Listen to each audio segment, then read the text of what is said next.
my country drowned by corruption, for the lives lost to earthquakes and typhoons, and for journalists like Mariam Abu Daga from Gaza, who died for truth.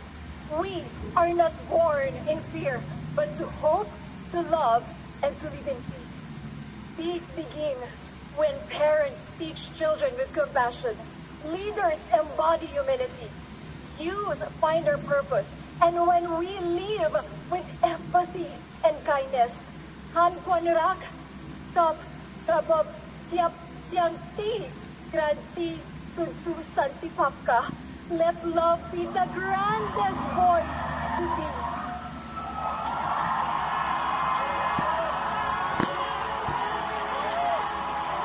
Step.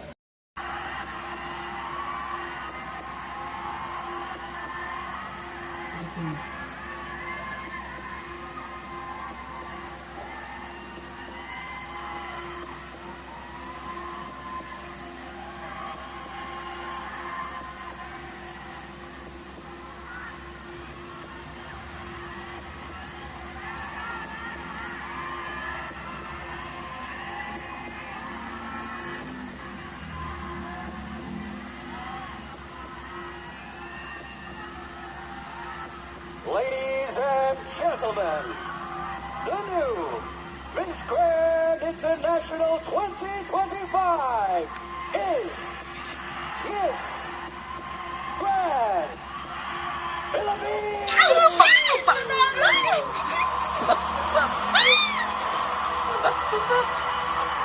Back to back. Anong back-to-back ah? Philippines na nari natin.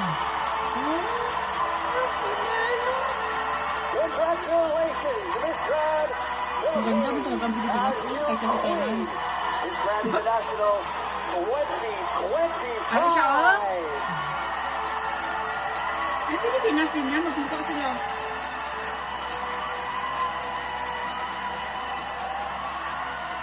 Congratulations once again.